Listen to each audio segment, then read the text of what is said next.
it was genuinely a ton of fun, and I'm really happy to be able to say that. Now, don't worry, this isn't going to be a 10-minute video of me talking down to you guys and telling you that there's nothing wrong with Pokemon Sword and Pokemon Shield, because there is. I think a lot of the things that people have been complaining about these new titles is incredibly justified, but I was incredibly fortunate enough to be invited down to Nintendo UK's offices to play about 20 minutes of Pokemon Sword and Pokemon Shield, and I'm going to be talking about my entire experience with you guys. I'm going to be breaking down this video into helpful little timestamps so you guys can easily click through the video and find out what you're specifically interested in, whether it's graphics, whether it's performance, etc, etc, and let's just jump into it. So, I'm fairly certain that you guys will be incredibly familiar with this infamous image that's been circulating the internet ever since that fabled June 12th Nintendo Treehouse E3 live demonstration. This tree is incredibly famous on the internet as, let's face it, it looks pretty bad. The texture looks like it's ripped completely from a Nintendo 64 game, and the internet have not been quiet about their outrage. Especially once you compare it to games on the Nintendo Switch. Games like Legend of Zelda Breath of the Wild graphically look absolutely stunning, and that's the experience people wanted with Pokemon Sword and Pokemon Shield. Now, I'm going to sound like I'm making excuses for Game Freak right here. Please forgive me. You guys know I try to be as unbiased as I possibly can be, but I wasn't too aggravated about this image that's been circulating, as I know that development builds of video games can be incredibly finicky. There can be a ton of texture issues, graphical pop-in can be a massive problem. Sometimes the engine just does not cooperate and it's not fully optimized, meaning gameplay can be a little bit temperamental. So in my head, I've kind of excused it as a texture not loading correctly. But that does not mean that I think that the people complaining about it don't have any right to complain about it. If that's what they're deciding to show off in their official gameplay feeds, what are they hiding? I totally get that. You guys are going to be spending $60 on this game, and you want it to look as good as possible. Now, I'm actually really happy to be able to tell you guys that, personally, I thought the games looked great when I actually played a physical copy. Personally, I've always found the Pokemon Sword and Pokemon Shield graphics really good. Ever since the first trailer, I thought that it looked actually quite stunning. I'm a massive fan of the art style, and seeing it in person on a 50-inch 1080p screen, truthfully, I was a massive fan, and despite being so close to this 50-inch screen, there was absolutely no jagged edges. The anti-aliasing seemed to be used very effectively. Truthfully, I was just really happy with how it looked. I personally think it looks a lot better than Pokemon Let's Go Pikachu and Let's Go Eevee. That's not to say that they were graphically horrendous or anything, they just looked a little bit more basic compared to Sword and Shield.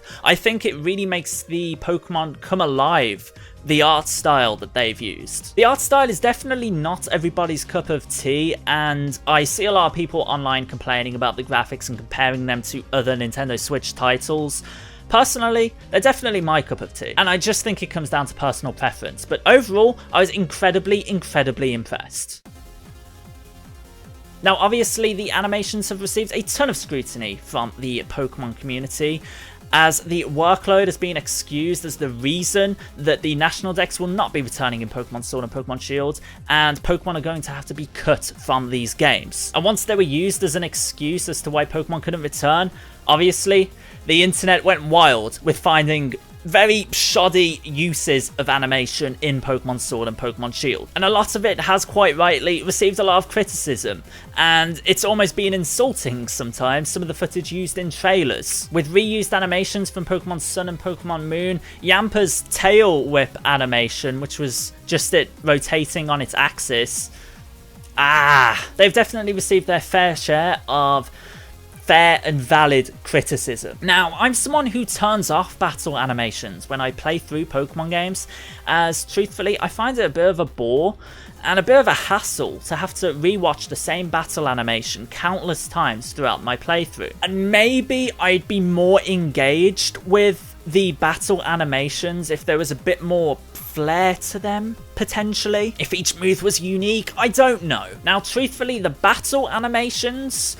just seems like they were upscaled battle animations from Pokemon Sun and Pokemon Moon. They looked okay. It just felt like a Pokemon game. I'm okay with that because there's an option to turn them off. So if I really didn't like them, I'd turn them off like I have done in every other Pokemon playthrough I've done. The one animation I really did take exception to, and I just really disliked, and it's such a nitpick, but I don't know, was the gym guide animation. This animation is fairly infamous as well, as it does look really shoddy. It just doesn't look natural. It just does not look human. No human turns around on their axis, runs a couple of yards, slows down, and then stops, and then turns on their axis again. It just looks really shoddy. Aside from that, it all looked okay. Like, it's Pokemon. It definitely isn't gonna win any awards for its animations, but I certainly didn't have any problems aside from the one I just described. And I hope they can make some of the human motion look a little bit more natural in time for when the games actually launch in November. This is going to be a small point. A lot of people were interested about how Pokemon Sword and Pokemon Shield run on the Nintendo Switch, as Pokemon games have been fairly notorious for their poor performance, especially in double and triple battles. You'll see some Pokemon battles chug to about 10 frames per second, which in 2019 is atrocious. Now, as it's a turn-based RPG, it doesn't matter too much that the frame rate dips that much. If it was an action-packed game like Assassin's Creed, then there'd be a lot of complaints, but people can get by with that kind of performance. Now, fortunately, I am happy to be able to say that performance, especially during graphically intensive moments such as Dynamaxing, the performance didn't chug at all. There was absolutely no frame drops, so that's encouraging. However, as I didn't get to participate in any double battles or anything like that, unfortunately, I cannot tell you what it's like there. I hope that the game engine will be optimized and it will be able to handle double battles and potentially even triple battles if they return. But unfortunately, this is kind of a moot point. I don't know. The user interface has received a radical overhaul, obviously, as it's jumping from a system with 2 screens and a touchscreen to the Nintendo Switch, which can either be played handheld with a touchscreen or docked without a touchscreen. It definitely looks a lot more simplistic, and seeing everything on one screen is different at first. Truthfully, I'm a big fan of the user interface and I can't wait to get my hands on it. I think it looks a lot better than it did in Pokemon Let's Go Pikachu and Let's Go Eevee. Obviously, that was more child-friendly. In Pokemon Sword and Pokemon Shield, it looks a lot more modern. It looks a lot more fresh. It looks like a lot of the information that would be showcased in the UI on the Nintendo 3DS is retained in Pokemon Sword and Pokemon Shield. It's just made a lot more streamlined on one screen. I have no doubt that there's going to be a way to check your Pokemon's EVs, check your Pokemon's IVs in the boxes, things like that. It definitely looks a lot more simplistic, but don't take that as that they're simplifying the way that Pokemon games are meant to be played. All of the back-end competitive aspects of Pokemon have been retained. They've just been simplified in the way that they're displayed. And I think that's really cool. If you want to find out the more competitive aspects of your Pokemon, you can still find that information. And it's just as simple as it was in Pokemon Sun and Pokemon Moon. So overall, the transition from 2 screens to 1 screen, I think, has been handled incredibly well. I was incredibly fortunate enough to be able to try out Dynamaxing for the first time during this little play session. I haven't been too outspoken about my thoughts on Dynamaxing at first. I truthfully thought it was just a B-Tech version of Mega Evolution, a way of giving every single Pokemon a brand new, more powerful form without actually giving it any brand new, like, aesthetic differences. They just made them larger. As time has passed, I do realise that the sheer scope of giving every single Pokemon a brand new form with aesthetic differences, that would be a nigh on impossible task with what's probably going to be roughly 900 Pokemon and different forms. So if this gives every single Pokemon a bigger opportunity to shine in competitive play, I think it's a fairly decent compromise. Now, that opinion was formed before Gigantamaxing was revealed, and honestly, I'm not that big of a fan of Gigantamaxing, but let's focus on Dynamaxing. I've definitely done a 180 on Dynamaxing. I thought it was actually really fun, and limiting it to gym battles is definitely a move that is welcome. It's not forced down your throat. You don't have to use Dynamaxing in every single battle in the game to be, I don't know, viable in the main story. Graphically, it looked stunning. It looked, and I hate using this word, but very epic. I hate that word. Like, it was a definite spectacle watching two Dynamax Pokemon battle, and it really did add to the atmosphere of the game. The removal of Mega Evolution in favour of Gigantamaxing is a decision that has left a really nasty taste in my mouth.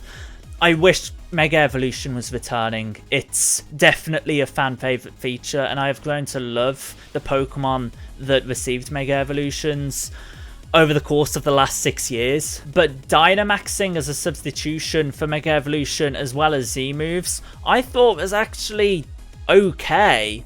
So it'll be interesting to see how Gigantamaxing works in the main story. My short use of Dynamaxing was definitely fun, and it made me change my mind on it just a little bit. Now, this is something I said to the head of Pokemon PR, Richie, and when I told him this, it looked like I just broke his heart into two. But Pokemon, to me, isn't a game that inherently demos very well. Now, let me explain what I mean by that. It would be like demoing Animal Crossing. Animal Crossing is a game where you set your own goals and you make your own experiences. If you told someone to go fish in a demo for Animal Crossing, you'd be like, well, that's boring. And Pokemon is very similar to that in that you make your own experiences based on the decisions that you make and which Pokemon you decide to use and which moves you decide to add to their movesets. Pokemon's gameplay is based on the experiences that you create yourselves and the bonds that you make with your Pokemon, as corny as that sounds. So you can't really get a taste of Pokemon's gameplay just off a demo, whereas a game like Super Mario Odyssey, you could tell that the gameplay was very fluid, the animations felt really crisp, things like that. The gameplay was Pokemon, and if you like Pokemon, you'll probably like Pokemon Sword and Pokemon Shield. And I realise how condescending I sounded while saying that. I'm sorry about that. Overall thoughts. I know I'm really going to enjoy Pokemon Sword and Pokemon Shield, despite my animosity towards the removal of the National Pokédex, as well as the removal of Mega Evolutions. I think Pokemon Sword and Pokemon Shield are going to be a really fun 50-hour experience in that you'll really enjoy the main story. There'll be some pretty fun things to do in the post-game, but the way I play Pokemon games in that I will breed Pokemon for hours and hours, I'll shiny hunt, things like that. Pokemon Sword and Pokemon Shield might not be the most optimal games for that in the same way that Pokemon Ultra Sun and Ultra Moon were. But of course, everything I've said in this video has been based off a short 20-minute playtest of the game and about 6 minutes of gameplay footage showcased via trailers. I personally really enjoyed my time with Pokemon Sword and Pokemon Shield, and despite the removal of beloved features like the National Pokédex as well as Mega Evolutions, I know that I will really enjoy the games. It's just I might only put 80 hours into the game, whereas with other Pokemon games that featured a full roster of Pokemon, I'd put 300 hours into the games. Still definitely getting my $60 worth, but it all comes down to how you play the game.